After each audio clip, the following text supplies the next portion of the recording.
This year, more than ever, your donor dollar is in high demand. Following the devastating impact of April's tornadoes and continued high unemployment, countless Alabamians are seeking a helping hand.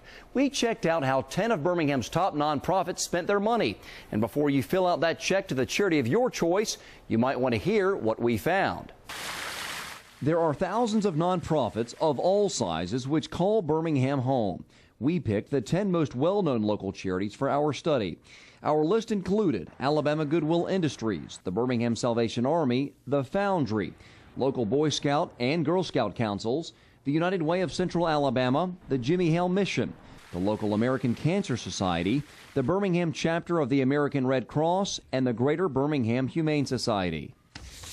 We spent days picking apart each charity's recent IRS filings. We examined things like overhead expenses and executive salaries.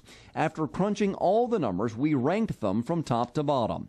Of those 10, here are the top 3 overall salaries. The United Way's John Drew Langlow's $270,000 was the highest, followed by former Boy Scout executive Timothy Cooper and the American Cancer Society's Lisa Roth.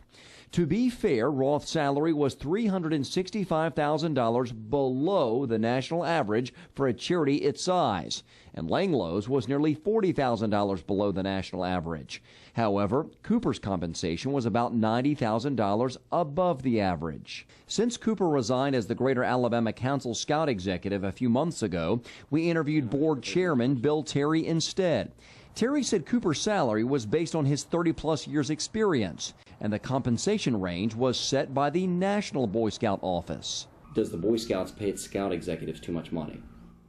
That I can't tell you. I think to compare, an organization that may have a large budget but limited number of employees and a simple operation to a scout council is apples and oranges. Terry claimed a scout executive's responsibilities are more complex than executives of similarly sized charities. The Greater Alabama Council is the 10th largest in the country. The new scout executive will be making about $70,000 less. Next, we compared salaries based on the percentage of the charity's overall expenses. Timothy Cooper's salary popped up again, but his 4.3% ranked a close second to the Greater Birmingham Humane Society's Jackie Myers' 4.6%. The Jimmy Hale Mission's Tony Cooper came in a distant third. Meyer makes $85,000 each year, and while that's half as much as some of the salaries we saw, it makes up the highest share of the charity's expenses. What do you say to those that donate money so generously to the animals to defend the value of your salary and your service to the charity? Well, first of all, I've been in the industry 25 years, so, I'm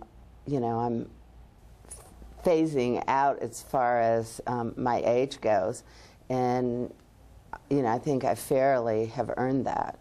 Anytime I make any more than that 85, then I tie that back to the shelter. I think that's very important.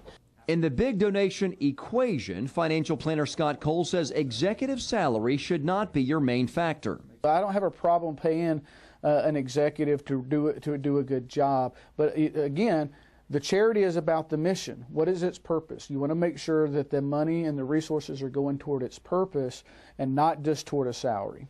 Cole says, as a general rule of thumb, charities should be spending 75% on program services and only 25% on overhead. Of the top 10 local charities we studied, the United Way of Central Alabama spends the lowest percentage of its money on overhead and administration costs.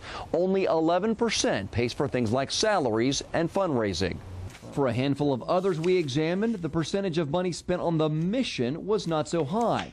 Based on recent IRS filings, the Jimmy Hale Mission spent under 68% on program services. The Humane Society was about 2% better. The Birmingham Red Cross's 76% was the third lowest. The Humane Society's Jackie Meyer said there is a good reason for their high overhead costs. Caring for live animals isn't cheap. Our clinic and our pharmaceuticals are our highest expense, and I don't think our donors would want it any other way. The Jimmy Hale Mission's Tony Cooper admitted while their overall program services spending looks lower, their thrift store profits keep them from dipping too deep into their donations to pay the light bill. And what you will see is because we generate profits ourselves, 81 cents of every donor dollar goes to program services. And I promise you, John, we believe in stewardship. This is not our money, this is God's money, and we and our board take that very seriously. If you can understand their mission, they're getting the results, there's accountability and transparency, and they're not spending too much money on overhead, I think you can feel good about what you're doing.